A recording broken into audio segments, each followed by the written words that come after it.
Hey everybody, this is Band of Badgers, and we are live again for another Q&A. This time we've got a few people back. So we've had these guys on before for various other titles. It is of course Dave Semark and Matthew Tyler Jones. How are you guys doing?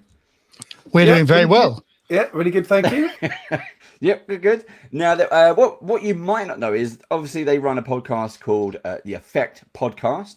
And recently, they have now started their own publishing company, or converted it into a publishing company, for a brand new series. Now, we know that you guys have made some phenomenal books out there for role-playing games and TTRPGs in general.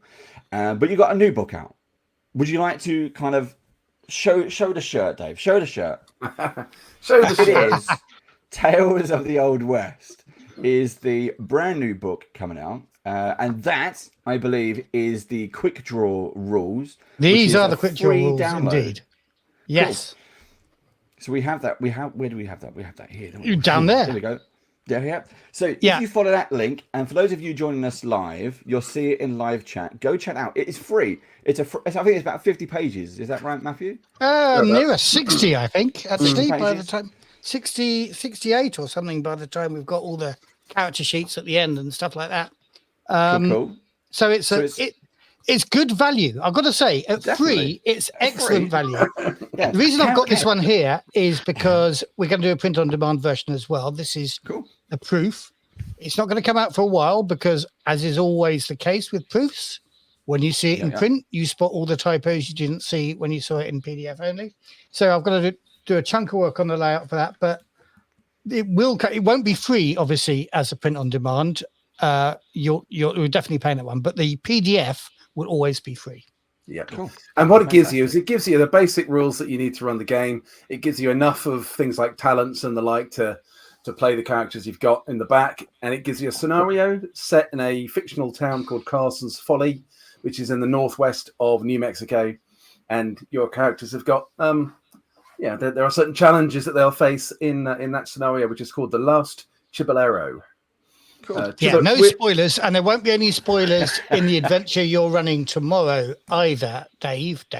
No, all the Daves, because our Dave, that Dave over there, it's complicated now. He's written one specially for you guys tomorrow, so you're getting your own adventure that has never been seen anywhere else, and won't be in print unless possibly our Kickstarter does really well.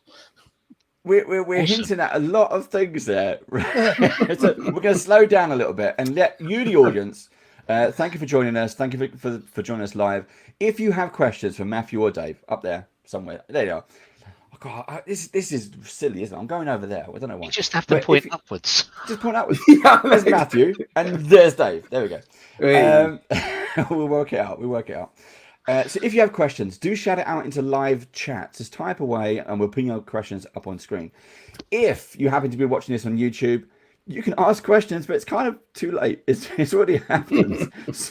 But if you do have questions, put them in the comments below and I'll pass those questions over to the guys and they'll get the answers out to you. So we know we've got a quick start coming at the quick draw freebie is available now. We come back tomorrow for Band of Badgers. We're going to be playing this live one-shot adventure, which is completely written for us, which is something we love. Hopefully Ian and Richard are going to shout out and say hi because they're in the game tomorrow as well. Cool. But for now, the biggest question we've got at the moment so far is why the Old West? What is the love-hate relationship with you guys with the Old West? Because we know you don't love sci-fi. We know we love fantasy. Now we've got this juxtaposition of the Old West. So over to you guys. Well, where do we start, Dave? Well, I'll start and then I'll stop and then you can chip in. So I think it goes back a long way. So for many, many years, I particularly, I think Matthew as well, have wanted to have a really good Wild West game to play.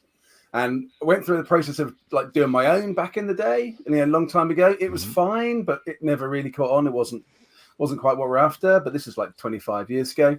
We tried things like Aces and Eights and a couple of other games, which were great. Yeah, they were fine, but again, they didn't quite give us that vibe really that we were looking for, so they never really stuck. And so there's always this desire latent within us do a game that reflected the Wild West, that was not, historically accurate as we could make it. I think the word is verisimilitude. That is the word. Well done, Dave. Yeah. Which basically means if you even understand it, if you can say it, even better. But that was, I've been practicing all day. Basically means we'll get it as close as we can, but we're not going to get it quite right. We're trying to get the look and feel right, but we accept that there'll be things that won't be entirely historically accurate in the game. So we came from that kind of basis, and then we got into all the Free League stuff. We were playing Forbidden Lands, which you absolutely love, and we had a conversation basically saying that, well, maybe we could convert this into some kind of Oregon Trail style Wild West game. Yeah. Matthew sort of had that idea, and we kind of went from there. And it's had a lot of changes since then. Yeah. So it's not based on Forbidden Lands, at all anymore. Our inspiration for the actual game as it's developed has come from other places as well. So, Matthew, did you want to talk a bit about? Yeah, let me come in here. So, first of all, why Westerns? All role-playing games are actually Westerns. That's the key thing that we forget. And some of them do it better than others, but D&D is the archetypal Western. You're a band of outlaws who go from town to town, generally causing chaos and then moving on before you get arrested. That is the story of half the gunfighters in the West. Okay, so, until 4th edition or whatever, you didn't have gunpowder, but you got gunpowder now and everything. So you're all playing a Western, everybody. Yeah. We're just being honest about it. Except obviously, your version of a Western isn't really Western, so come and buy ours. Yeah, obviously. Yes. Don't go, okay, we've got a Western game. We don't need to worry about Tales of the Old West. With varying degrees of authenticity. And I don't want to piss on anybody's pizza here, but we personally, Dave and I, are not into the zombies and the vampires and the supernatural creatures that you might see in Deadlands, for example, and every other Wild West game that's out there at the moment, pretty much. Yeah. Except for so you can play a pretty authentic game with aces and eights. You can play a pretty authentic game with the new one that Chris Spivey's done as well. I can't remember the name of that; it's gone out of my head. You can, of course, if you're in Sweden, play a pretty authentic game with Western. But if you're waiting for the English version of that, well, we've all been waiting for the English version of that. Yeah. So there are some, but also we just think that the system works really well. I mean, interestingly enough, the campaign we played of Aces and Eights did have werewolves in it. Yes. Wasn't run by one of us, run by one of our other players. No, but, that GM, a friend of yours, Dave, totally pissed on my pizza there and what I wanted to do. So Matthew bears a grudge because this friend of ours joined us for probably a year or two in our little group. And in Pendragon, he decided to kill Matt's character, and so he did. And I don't think Matt ever forgave him for that. Well, no, and also in that game of Aces and Eights, and let's not talk about other games. For example, Haunted West. Thank you, Mohammed. That is the Chris Spivey game. That is in Aces and Eights. You have a similar mechanic to what you have in Western. Don't know whose idea it was, and that's the shot clock. So when you shoot at somebody, you sort of measure your bullet's deviation. You put an overlay over a target, and you see what part of their body it hit, which I really like, actually. And I was really looking forward to playing this. And your Jamie, I think your GM was, he said, I'm going to get rid of all that. We'll just use hit points. Oh. The only reason I wanted to play Aces and Eights. He was slimming it down. Anyway, he moved to Romania in the end, not because Matthew wanted to kill him. So... Yeah, for his own safety, he moved to Romania. So, I got off on a thread here. So, we also then, this was, I think, only when the PDFs of Forbidden Lands had come out, did I phone up Dave and say, we could make this into a Western. Yeah. And then it came out in print, and that was a big success and stuff like that. We moved, as Dave has said, pretty swiftly from an Oregon Trail hex crawl, which was the initial idea, to a Deadwood style here's a town being built and a community coming together and stuff happening in a town. And that's the other thing I really want to say about Westerns. You don't need the vampires and the zombies and stuff, because people can be real gits. Yes. And most of the drama that we all watch on TV and see in films isn't supernatural.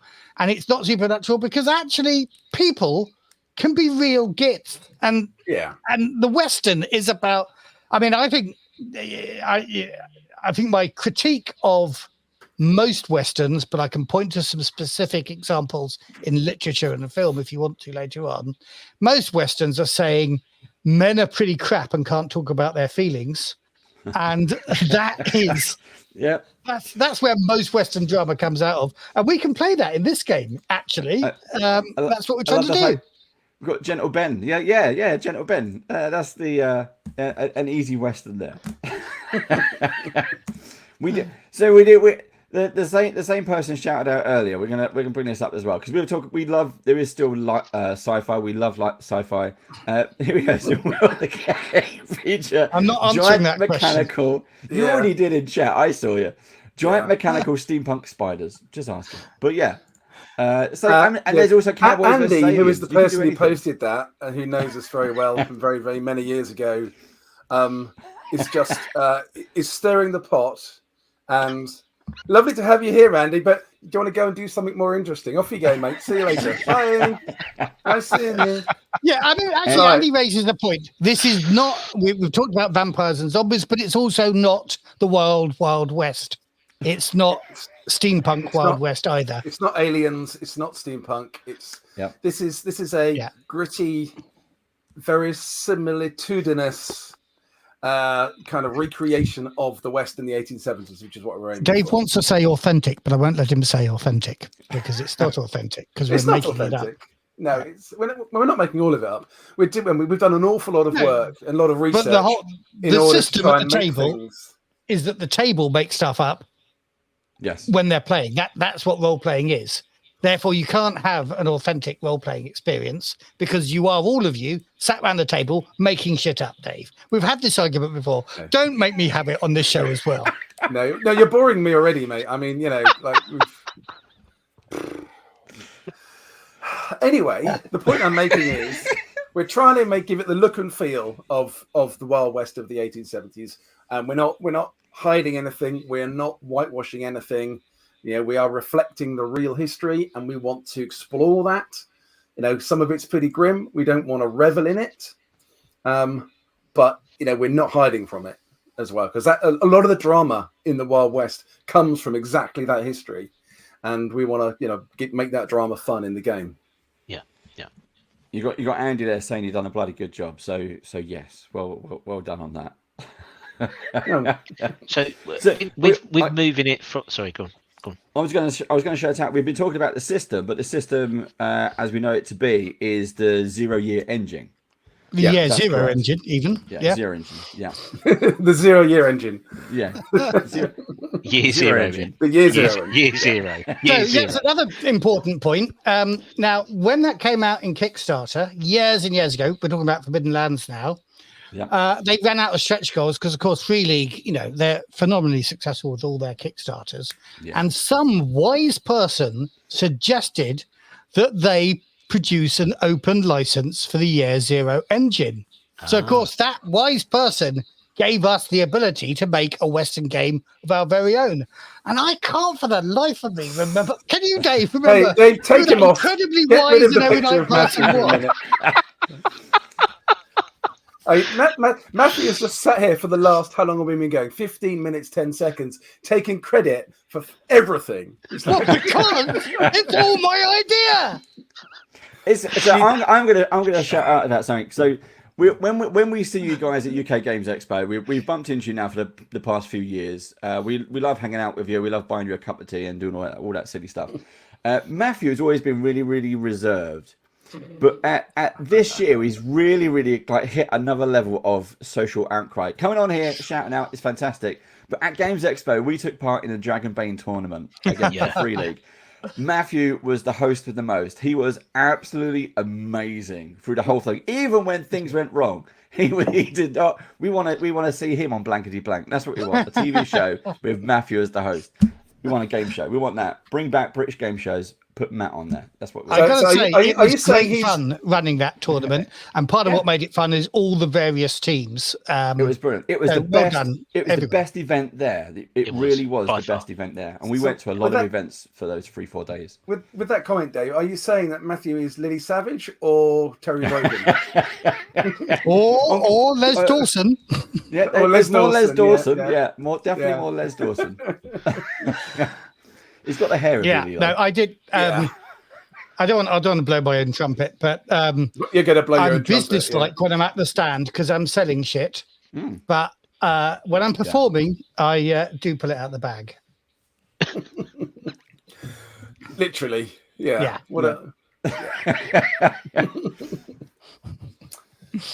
Yes. Anyway, that kind of stopped the conversation dead, didn't it? Really? It did. So I had a question about the game.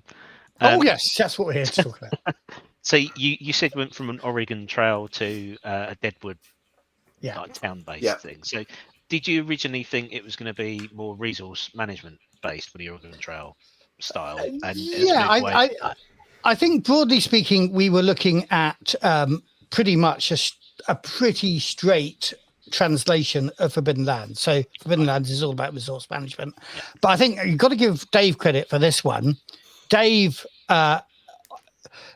we can talk about maybe building better worlds now because Dave's thing in a lot of our role-playing games is about community building and town building and management of that sort of stuff. And the thing that Dave likes best in Forbidden Lands, sadly, because I don't let him actually do it, is the base building aspect of Forbidden Lands. I just do it rules as written, mate. But and you're getting there. So Dave, tell us about town building and stuff like that, because I think that's when the transformation happened. Yes, so I think we'd always had Deadwood as one of our favourite programs, TV series. I mean, it was such a groundbreaking series when it came out in the way they produced it, and the risks I guess they took in the way they presented it. With all the swearing and quite unusual for that time. But as Matthew's, sorry, I'll shut up. That's not authentic was what I was going to say, but possibly verisimilitudinous. Anyway, I've lost my thread now, but So I mean, I think we very quickly came away from the idea of the Oregon Trail thing, partly because we kind of felt that we didn't just want to ape Forbidden Lands, because I think we wanted to put more into it than that. Yeah. And actually, in talking about it, it was clear that the community and the town is such a central part of, Western culture and an awful lot of the Western media out there, that really had to feature quite importantly. And having towns that you just breeze through on some kind of hex crawl didn't really hit the button for me. So I got very much into the idea around building the community, building the town being important to your characters, or maybe not. I mean, if your characters don't do anything to support the town, then the town won't develop as quickly or as well as it might otherwise. That means your business isn't going to do as well. It means there's going to be more bad guys in town and less law. It means you're more likely to have disease and other bad fortunes affect you.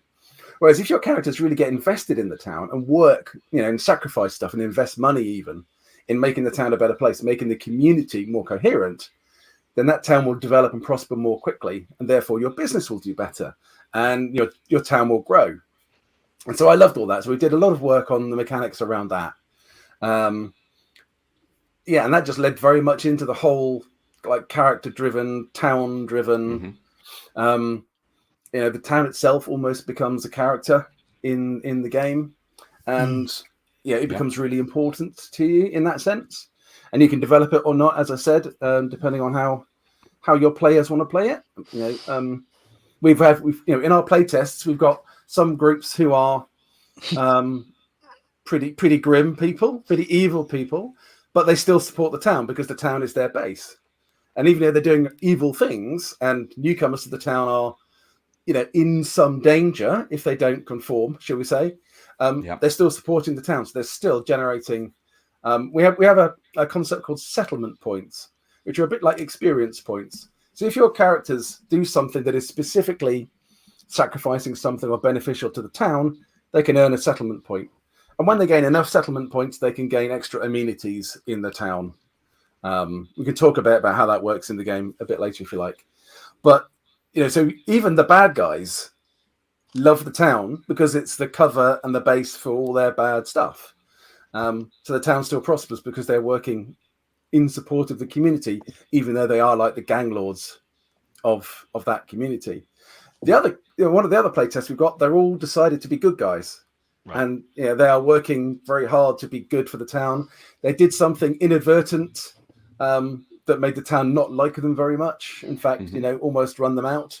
But they're beginning to pull that back around again. But again, they're earning settlement points through their actions, through their player choices about how the characters behave, that will then help that town develop. Nice. I'm looking forward to playing it tomorrow. I mean, we've got this game planned in for tomorrow. We're going to be like 2 to 3 hours. Are we going to be playing with settlement points as well in this? Do we get a chance to have some flavor with these characters? Or have you already a set one shot?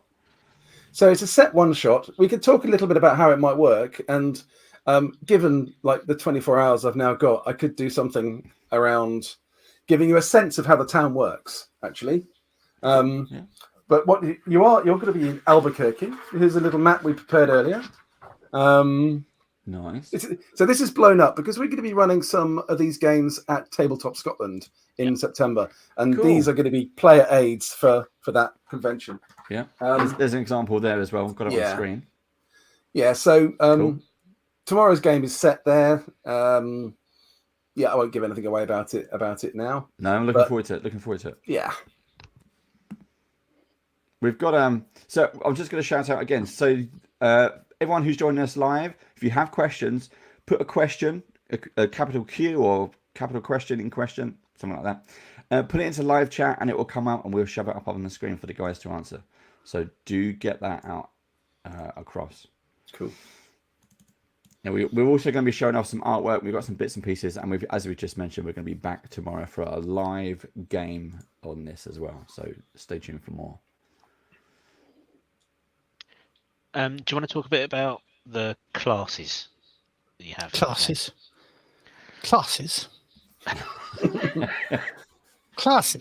Or this is a year zero engine game, Steve. Yes, we don't have classes. We have.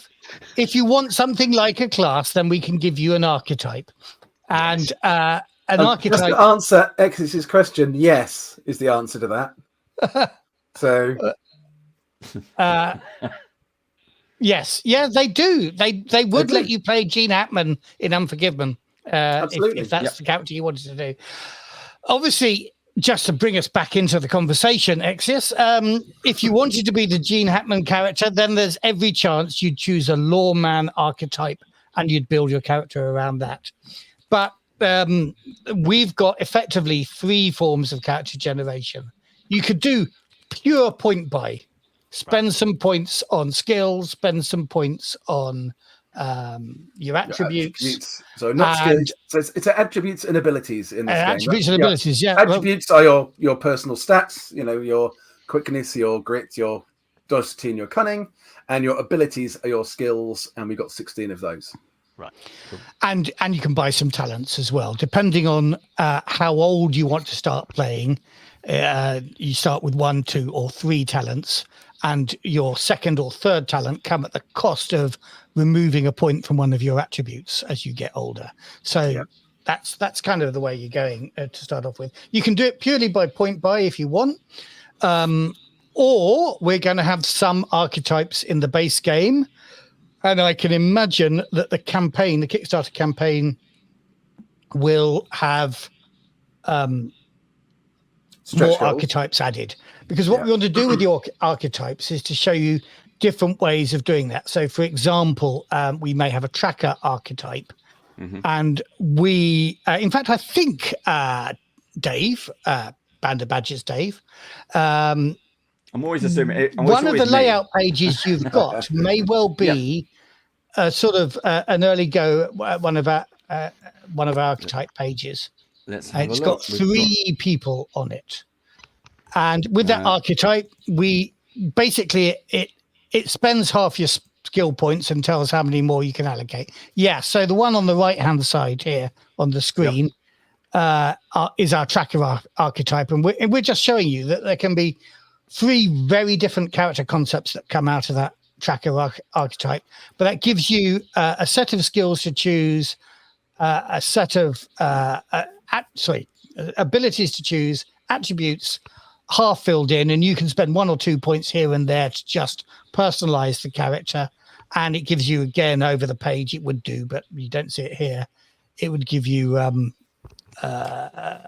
some a stripped down choice of talents to use that fit in with that archetype. It would also give you your suggestions around two other things that are critical to this game. One is your faith, and the other is your big dream. And we can come back to that in a moment because we're in the middle of archetypes. But these are the other things that the archetype will help you decide if you need the inspiration. And you saw on the other page, the sort of the sample page, title page, we saw some what we call ranch hand archetypes. So you've got three very different sorts of the vaquero and a ranch owner and an actual ranch hand there. They could all come out of that ranch hand archetype. Another stretch goal, though, for the Kickstarter, I just want to mention before we come back to faith and our big dream and the like, is that there will be a life path character generation method as well, where rolls of the dice will determine where in the world your parents came from before you arrived in the Old West. Some kind of upbringings and what we called livings. So instead of choosing your talents, you choose to have 1, 2, or 3 livings, and they give you benefits. They give you extra skills and then a choice of talents as well. And of course, we still have there, just to make sure that you feel you're fitting in with the group, you can spend just a couple of points on skills yourself, on attributes, not on attributes, abilities.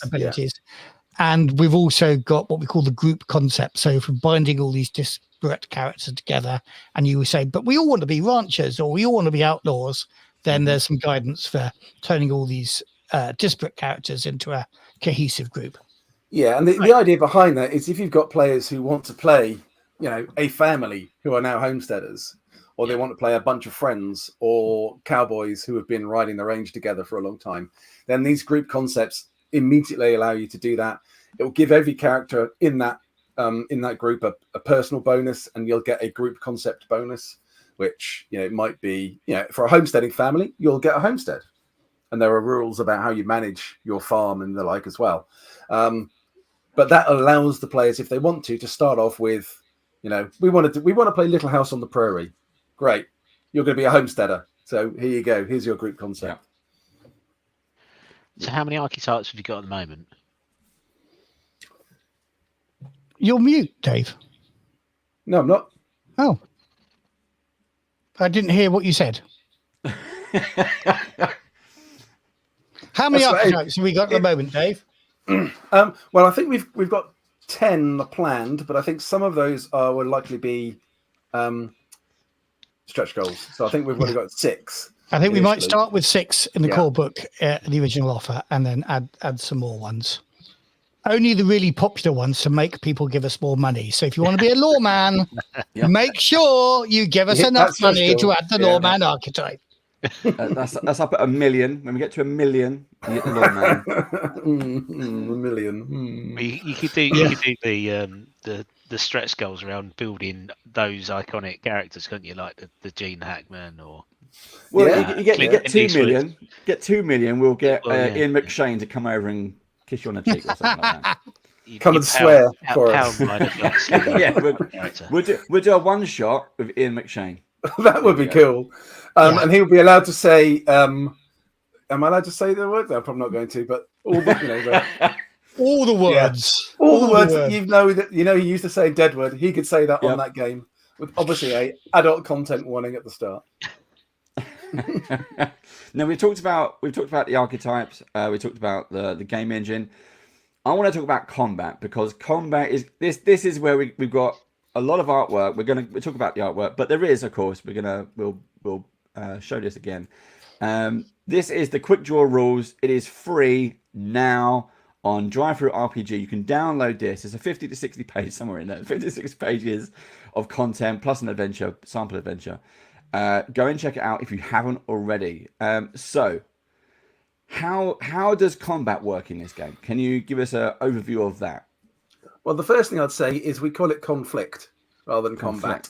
Because combat sounds just a bit too War Stories like, or D&D, and yeah, I'm not sure if, in the Wild West you don't go into combat particularly. Not in this setting. You would in the war, obviously, but so we call it conflict, and we have three means of dealing with conflict. One is social conflict, where you are, you might not want to draw your gun. When you draw your gun, things go badly wrong, and it's a gritty game. It's a dangerous game. One shot can kill, so you want to be careful about the point where you draw your gun. So you can use social conflict to try and either persuade the other guy or use your presence and your authority to make them back down without getting into fighting. Then you've got your fighting conflict. So you're brawling, punching people, stabbing people, and then you've got obviously your ranged conflict. So where you do draw your gun and start shooting, or throwing a knife or a tomahawk, or using a bow and arrow, or whatever it might be. Yeah. It's dangerous. I said that before, and it is. I think there's probably two things I'd mention before I let Matt say another word. Firstly, we want to try and recreate the feel of the conflicts of the time. So the weapons in the game are defined by their action. So pistols would be either single action or double action. Now, for those who aren't aficionados, a single action pistol is one where only one action can happen at a time. So you have to pull the hammer back as an action, and then you squeeze the trigger as a second action. Double action guns, which are a bit of a later development, allow you to do both those actions in one pull of the trigger. So it's quicker, but it's a heavier squeeze of the trigger. And so we've added mechanics and that reflect that. So you have to prepare your gun if it's a single action gun. You can get talents to make that quicker, but you have to spend a fast action to prepare it. But so you're slower, but you'll get a bonus when you do finally shoot your weapon to hit the guy, because the pull on the trigger is so light. So we're trying to recreate some of that in the game. The other thing that we've done different is critical hits, in the way that we've designed the critical hit table. So that is now done by location. So in traditional Year Zero engine games, you have your critical hit table, and it just runs through all the options. It does run through all the body locations, but not in any kind of what's the word I'm looking for? Meticulous or rigorous way. What we've done is we've taken, the ones on the 10s dice and the 2s are your leg, lower leg, upper leg. 3s are going to be your arms, and 5s chest, 6s head. So that allows you not only to just roll a crit and just see where you hit with a bit of luck, normally as you do in Alien or any other free league game, but also if you want to do a called shot, you can do that. And you then, if you succeed in getting a critical, the 10s die is already set because you've succeeded in hitting the head. I want to hit the head. So that's a 6 on my 10s die if I get a critical. And then you just roll the units dice. So in this game, the units dice on the critical hit table is the one you really need to mostly worry about. If you get a 6 on the units dice on any of your locations, legs, arms, abdomen, chest, head, that's going to be bad. It will be a potentially killing blow. It might not kill you quickly if you get shot in the lower leg, but it might kill you. You might be bleeding out or something. A 6 on the headshot is going to kill you instantly. So, it's an interesting slight twist that the units, worry about the unit die when you're rolling your criticals rather than the 10s die. Worry about the 10s die as well, though, because Yeah, but if you get hit in the head and you roll a 1 on your units die, you've just been nicked. So it's not not even going to put you down. Yeah. So very true.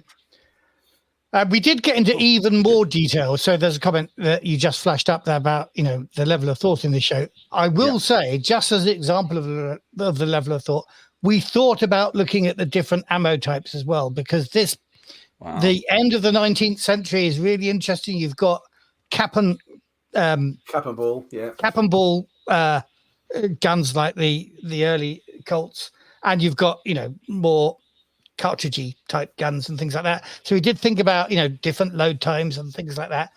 Actually, that was a bit of a verisimilitude too far, we thought, for the workings of this game. But we have got some elements of that in. So each your guns will have qualities which may give them a particular ability or something like that, and they can develop faults as well. So there's a little bit of that, but we didn't go all the way down the route of cap and ball Colts, cap and ball guns being generally cheaper to rearm and yet slightly less reliable. We haven't really got much of that there anymore. But we haven't gone down the road of Phoenix Command. Exactly. Getting that kind of detail. But again, we wanted to reflect some of these realities in the way the game works. One of the other things I've mentioned is, although actually dueling in the Wild West was exceptionally rare, there are a few examples, but over the period of the Wild West, there's only a handful, maybe fewer than 10.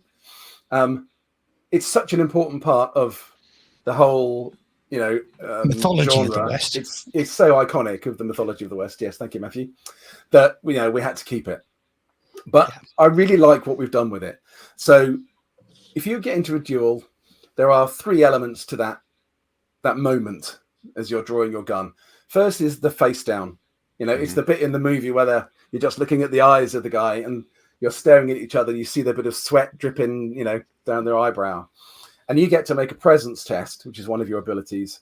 And if you outdo your opponent, you are making them flinch. You are making them go, oh shit, I probably shouldn't be here, really. That gives you a bonus to the draw because you get to draw slightly quicker. Nice. So then you get a different ability to draw your gun. Now, one of the things we talked about a moment ago about the guns is that some of those guns are going to be quicker to draw and fire than others. So, for example, a double action gun, you don't need to cock the hammer first, so it's going to be slightly quicker to actually shoot. So you might get a bonus with your double action gun on the draw, but you get a negative on the to hit because the accuracy is slightly worse. But it's your choice as a player what you want to take as your weapon of choice. Do you want a gun that is accurate or quick, or get something that's like a bit average in both? So it's entirely up to you for your play style. And then obviously, if you win the draw, you get to shoot first. And then you use your shooting skill and see if you hit the other guy. Even if you hit him, if you hit him and kill him in one shot, he doesn't even get his shot off. So he's out of the fight straight away. If you hit him and wound him, he still gets his shot. And then if Honor is not satisfied at that point, you then go into initiative and play out the rest of the fight as you would normally. But the other thing that I love about these rules is you don't have to leave those dueling rules just for a formal duel when someone said, meet me outside the saloon at dawn and we'll do this. Any situation in the game where 2 characters haven't drawn their guns yet, but know that they're going to be in conflict and their eyes have just met, you as a GM can say, right, in this second, we're going to go and use the dueling rules because your eyes have met.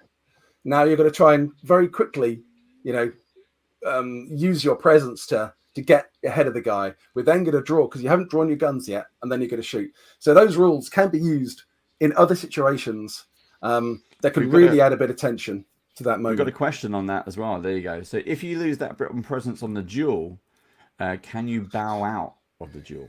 No. You're in. I think not. Now, once you one of the things yourself, that's it.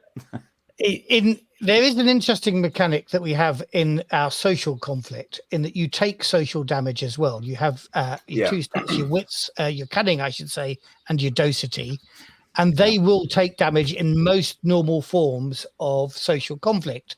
So if somebody gets a massive success for example, in a court of law, you're a witness and your lawyer, is trained in all the abilities that lawyers have, and he manages to make it look like you're trying to convict a murderer, but no, it turns out you're the murderer after all. Then if year zero system works with how many successes do they get, that often adds to the damage. That happens in social conflict as well. So sometimes in social conflict, you have to bow out. You just lose your docility or your cunning, and you're effectively out of the scene from that point on. Right. But in the presence roll on dueling, that I don't think is an option. And I think by the time that you're standing there, facing off against a person, I guess, yes, you can bow out, but they're going to shoot you anyway. Yeah. And I think that is not drawing. And I think the point of these the dueling rules is this all takes place in a very short space of time. If you want to have your long drawn out, you're a bad guy, I'm a bad guy, I'm going to kill you kind of thing, that's role playing. You do that before you hit the moment where you think you're about to draw your gun, and then those 3 rolls basically take place instantly. In an instant. Yes. Yeah. Although an instant drawn out by Sergio Leone. Exactly. Into a good 2 minutes of cinema, but it's still an instant. Yeah, but it's the idea being it brings that added tension. It's not just shooting a gun and making one roll on your shooting skill to see how well you do. Being good in the duel is about your presence. It's about how quickly you can draw your gun, and it's about how good you are at shooting. There's more to it than that. Yeah.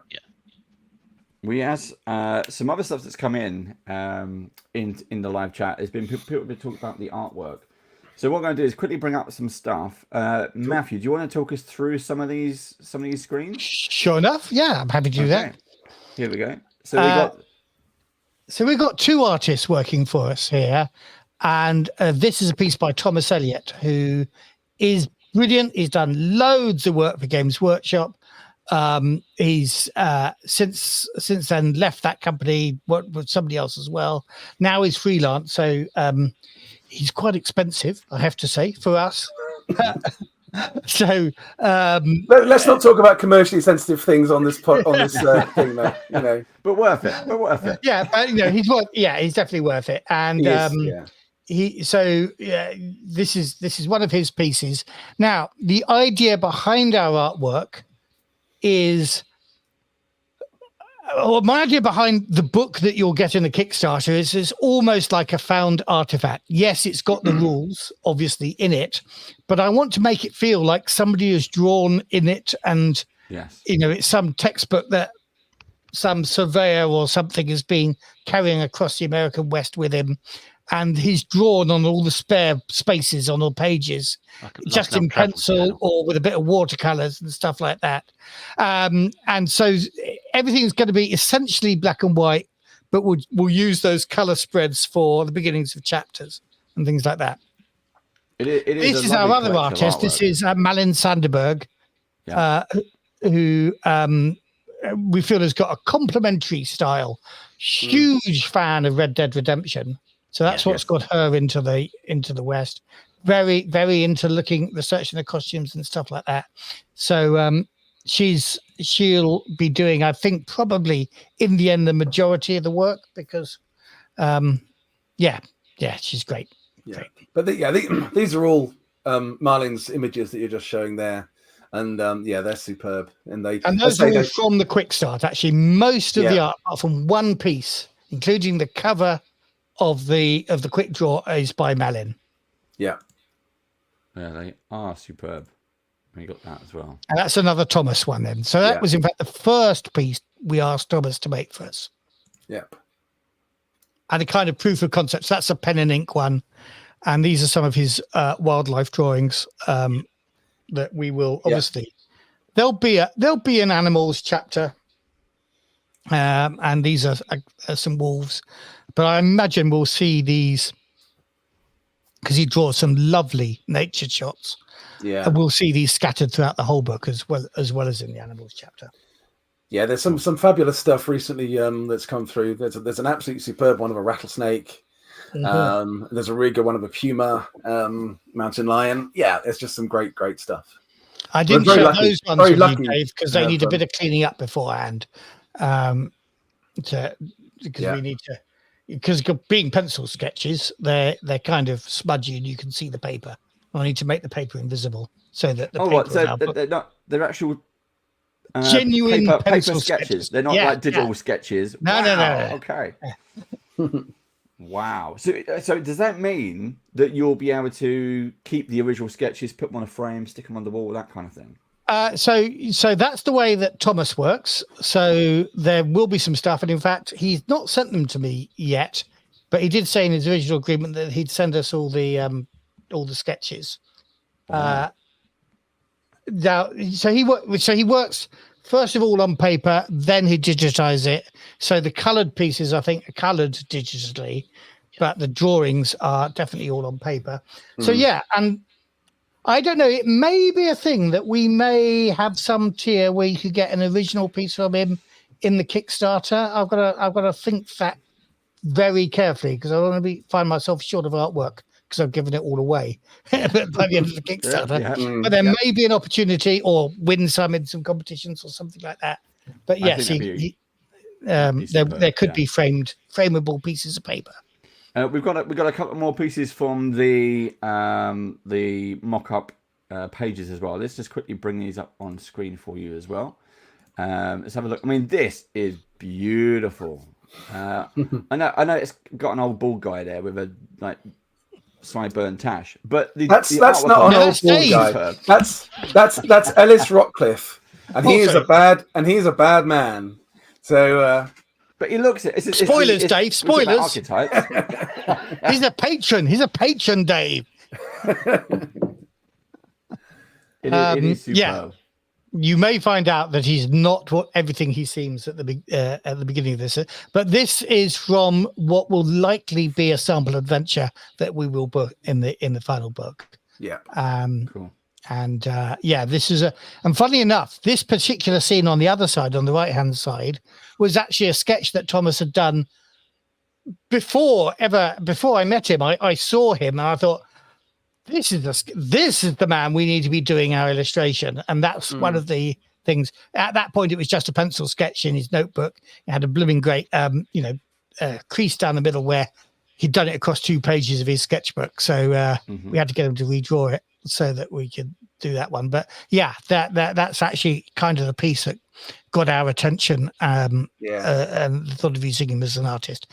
But again, you can see here the sort of style. What we want to try and create here is the fact that these are drawn in there.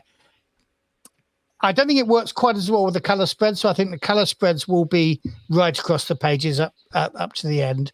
But all the black and white work will have these rough edges and kind of be well, I love that on the coloured piece as well because it looks like a water painting. That someone sat down. The watercolor, the watercolor's gorgeous. But in the original time you showed this, it was flipped on the other side, and there was more of that. I think I'm prepared to have about this much on the edge, as opposed to what I'd originally asked them to do was to really show it across there, but I've zoomed in a bit on this one. So I think that's how we'll present that there. And then you got the kind of the embedded images as well. Yeah. Going across the 2 columns. Again, superb. Yeah, superb that's a good one. Yeah. Yeah, we've been very lucky. I mean, we were very lucky to find Thomas and Marlin, and they are doing some superb work. And it's not luck though. It's hard work. And I think one of the things that makes or breaks a Kickstarter is the art. Yeah. So I think we found a couple of really good complementary artists. Their style isn't exactly the same. Neither one is a pastiche of the other, but they are complementary. And it's a slight worry. I wish I could find a third just in case some disaster happens after the Kickstarter's been successful.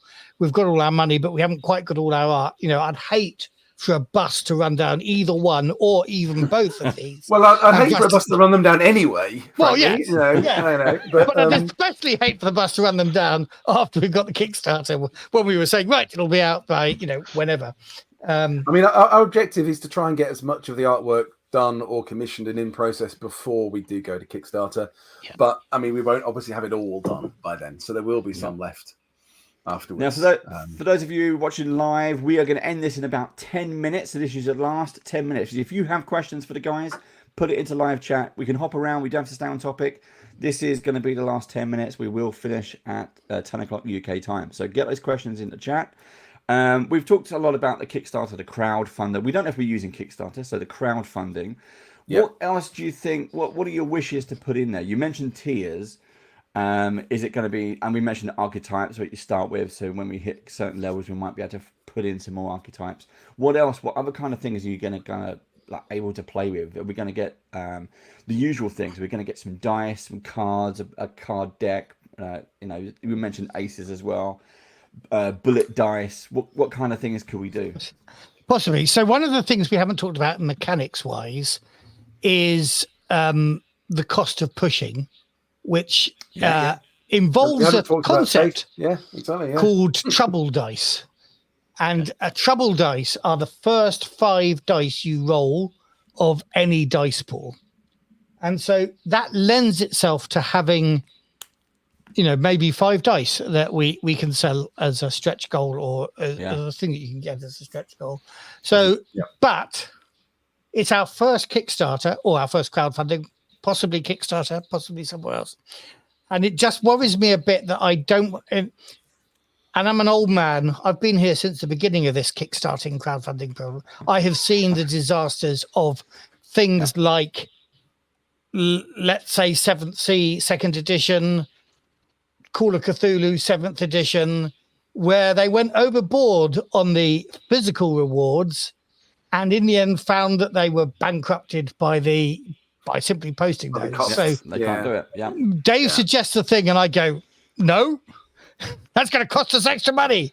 But I think there are some people expecting. So and these will be activated by stretch goals, I think. So dice, a nice custom pack of cards. Cards is used in the initiative after all. So we really need to do a pack of cards. Maybe a GM screen. Neither of us, Dave or I, use GM screens as screens, but maybe it would be useful. I think we can already think about things like the critical hit table. That might be useful to have a copy in front of the in front of the GM all the time. It's a great way of putting art on. The guys from All Rolled Up want us to do dice trays so that they can make them for us. So we'll have a chat with them about black and white cowhide dice trays. So I think it's a good point that Matthew made that this is our first ever crowdfunding attempt. We are our number one objective is to get the core book out and succeed with the campaign. Yeah, I think we will definitely want to have some of these add-ons, but I think, like Matthew said, there would have to be stretch goals that come a little way down the line potentially. To make and we're going to have to manage the risk to make sure that we can afford it and make sure we can deliver it all. And also, make sure then people get what they've paid for, I think. Precisely, precisely. But this is a dice tray we made for our podcast patrons there. We'll post photos, so I think we'll have a different piece of art than this one, Dave, don't you? You have to do well, it. I mean, there's at least one good-looking guy in that, a bit of artwork there. So thank God there is, and it's the King of Hearts. And it's me. But little vanity project. Guys, objectively, which of us is it? You two, come on. Who's the good-looking one? I'm going with the King of Spades. Oh. Good man. Oh yeah. A little vanity project there that Thomas did those for us. But it's really cool. It's a lovely little dice tray. So I think if I'm backing something, I like to see some of these little things as part of the package. Dice and dice tray and stuff. So I think if we can, we definitely want to. We just need to make sure that doesn't threaten the success of the project by doing so. I did just think of an extra thing you could do. So you've got the pack of cards, like those 2 headshots you've done as a pack of cards. You do them as a pack of cards, but we get some more of you guys dressed up in your Western gear photos. And the only thing I was thinking of is that kind of the underpants onesie, with a bum flap, with a cigar, 6-shooter on the belt and a hat. Get one of that with just your butt hanging out. Go, when you did your video in the woods. That front flap in black and white. There you go. Uh-huh. You can have a Dave whole, can a pose for secret that one, I think. I mean, if you You talk get a about Joker. decks of cards, the decks of cards for me, you'd stick the NPCs on them. That's a possibility. I mean, so that's one. So again, that's one of the challenges we're thinking of. It would be lovely to have a deck of cards, maybe with all the guns or the gun stats on them. But they could also work as a deck of cards or with a bunch of NPCs on. That level of customization, though, may be beyond what we can actually afford to get done on time to make everybody happy in this Kickstarter. We want to be able to deliver relatively quickly in Kickstarter terms as well. So lots of stuff to think about. I don't want to be mean. Well, I do want to be mean to Dave, especially, but it's just mean generally. We've got to be realistic. We don't want to build in risk to the program and then fail on a crowdfunding thing and piss everybody off. Exactly. Now we've got last kind of 4 minutes, guys. First of all, is there anything else you want to shout out? And also, I know we've got we want to mention the Ennies. We've got some Ennie awards coming. We need some votes. Do you want to explain a bit about what's going on? Well, tell you what. Before we do that, there's one question which has been asked, and I feel we can't shy away from it, and that's come from Sanjiro Tokaji, and it's a question: how to help the GM with the challenging topic of race and gender prejudice, which were present at the time. And do you want to handle this one, Dave? Yeah, no, that's absolutely fine. So as I said at the start, we are not shying away from the grim elements of the history. The Wild West isn't the only place that's got grim elements of history. All of human history has got grim elements to it. So if you're going to do any historical reminder, people are gits. People are quite grim often. So if you do any historical game, you've got to run into these kind of issues. I mean, the three key things that I think we've looked at. There's obviously the treatment of Native Americans. There's the treatment of African Americans and slavery, and the position of women. But that's not the only three, because you've obviously got an awful lot of prejudice against Mexican, or the Nuevo Mexicanos, as they were called, once the territory that was Mexican became American territory after the Mexican-American War in the 1840s. So you've got an awful lot of stuff there. Now, in the game terms, what I've been doing is writing some stuff into the game that gives you some of that history, that explains some of the background to it, and gives you a flavor of what that is.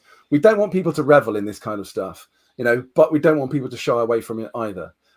Elements of prejudice, of abuse, of racism, can form part of your game if you want it to, and if your group want to explore those issues.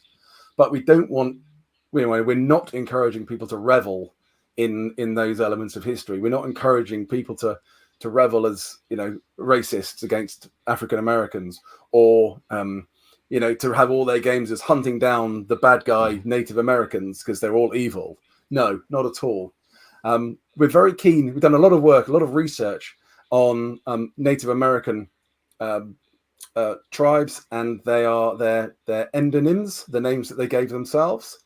So a lot of the names that we're familiar with are the names that came down through history and were given them by the colonial influences, either by the French or by other Europeans. So things like Apache, Comanche, Nez Perce is a really good example. Nez Perce is cut nose.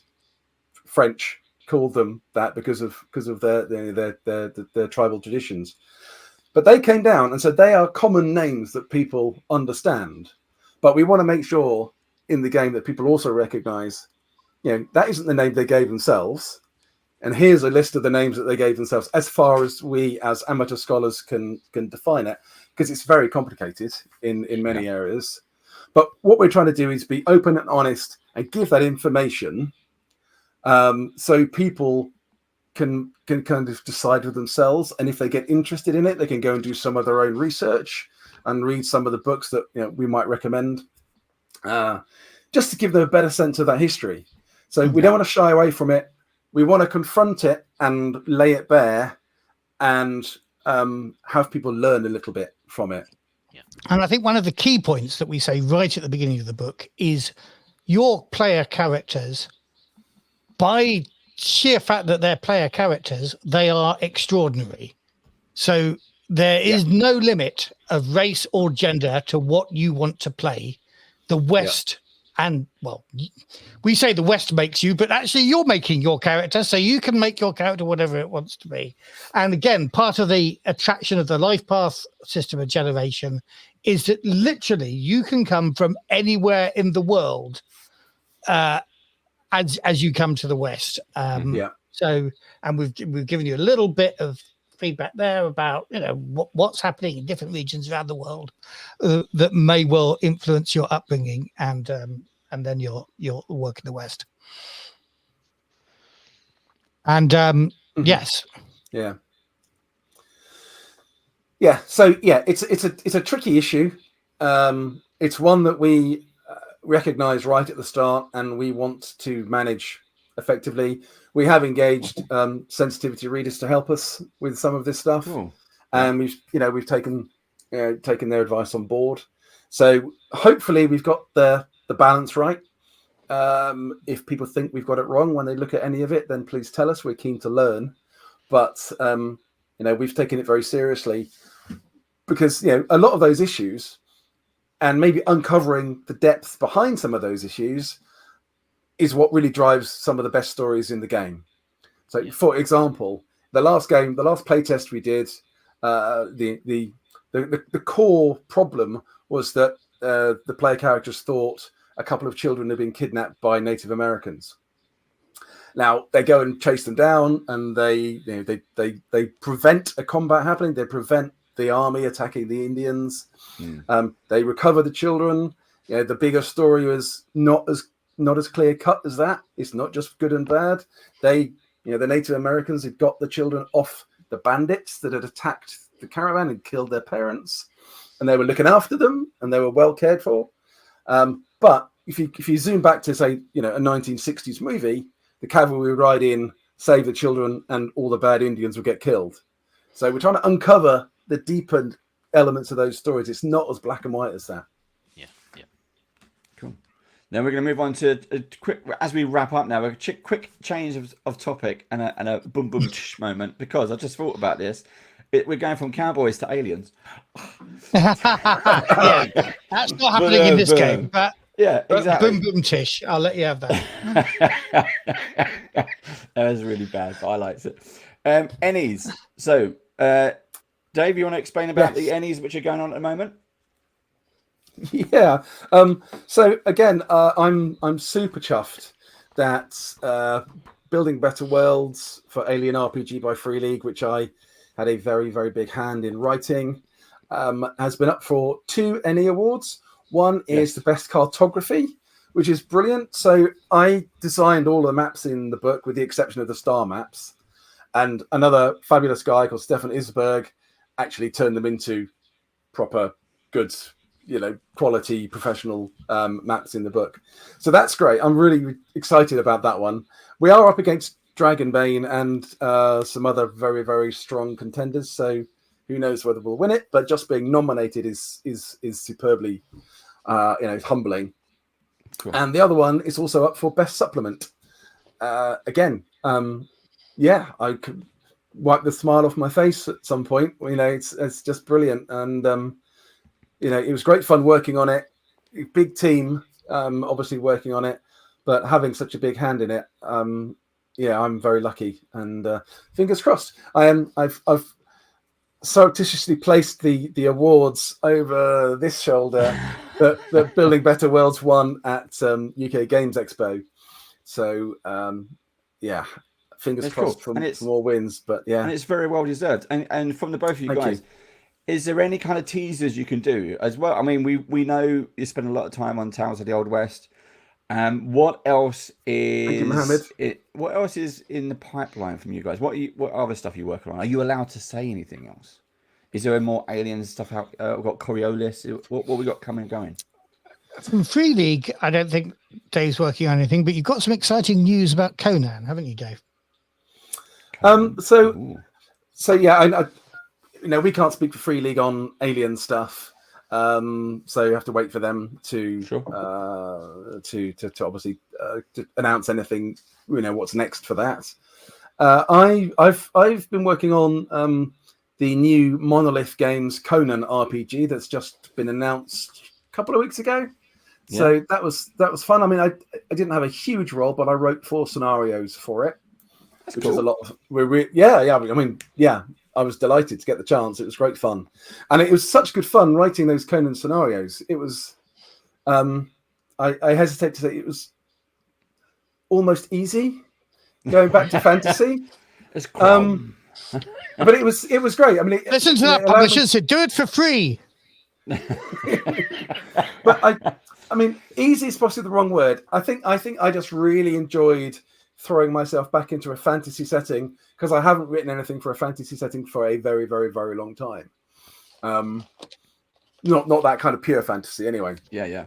So that was great fun. That was really good fun. I really enjoyed doing that. Working along with Chris Shepperson, Shep, which a lot of people will know. He used to work for Modifius. He now has his own publishing company, Handsaw Publications, and does the Gaia Complex, a cyberpunk dystopian game. But he's also working as a project lead for Monolith. So he's been working on Conan very heavily. So I got to work with him again, which was fabulous. Cool, fantastic. Right, guys, we are going to leave it there. Matthew, what are you working on at the moment? I have a day job, Dave. Oh. And not only do I have a day job, but it's quite a busy day job. I've just noticed a comment from Bruce Sanjuro Tokaji saying, what about Coriolis Third Horizon third campaign part? We started that in lockdown. We played through 2 books of that. Yeah. Then I got a job, and it brings me home too late, frankly, to generally think about running a game every week, which is what we've done before. Yeah. And I kept saying, oh, well, this contract only lasts 6 months. It's gone 2 years. The contract finished today, but they've given me another one starting on Monday. So, 4 years out. Yeah. So currently, my day job brings me all the money I need. Just not enough time. Mine doesn't. I am doing a little tiny thing for Free League, which is a little demo adventure for Dragonbane. Cool. But we love the tournament as well. We talked about that at the start. The UK Games Expo, Dragonbane tournament, absolutely fantastic, and that was released on Free RPG Day, which I believe you can still pick up somewhere via Free League. You can get copies of that, but well worth it. But I hasten to add, was nothing to do with either Dave nor I. That was written in Swedish first of all for GothCon, and then translated into English. But yeah, I'm doing a little sort of demo adventure, which hopefully will show it on the Free League stand at Essen, cool. At Essen Spiel later this year. Just a very short thing. The challenge, I think, of demoing role-playing games in the commercial setting of a stand is to do something in as short a time as possible that gets enough of the game across. Yeah. Dave and I, our first job for Free League was writing the adventure, the core book in Alien, and that was meant to be run in 90 minutes at the stand. And my challenge is even that is too long. So can I do something that gives you a flavor of the game in 45 minutes and is playable and fun? Yeah. It's a tough one. Yeah. Cool. Right. We are going to... I was just going to put this up on screen. Look. There you go. So we need to get Matthew fired from his job so we can get the third path campaign. Gotcha. Right. Okay. Now we know. Go for it, Bruce. Yeah. Nice. Right. That worries me because Bruce is a tax man, so he might have some power. There you go. There's a loophole somewhere. So Dave, Matthew, Dave, thank you so much for joining us again. Thank you for having us. To hang out and chat and do everything that we do. Are we going to see you at Dragon Meet later this year? Oh, of course. Yes. Okay, cool. I'll bring the custard creams. Absolutely. We'll have a cup of tea. Excellent. Cool. It's the only time I ever eat custard creams nowadays. Just want to see you. So yeah, well, there you go. I'll keep you. I'll keep you in the loop. It's fine. Cool. Excellent. I'll keep you going. I'll keep you fed. Good right. man. Don't go anywhere, guys. For those of you joining us live, thank you very much for joining us. And if you would be watching this on YouTube, if you enjoyed it, put questions in the comments below, and I'll send on to the guys and we'll get you the answers. But until next time, we'll see you again soon. Ta-ra. Bye.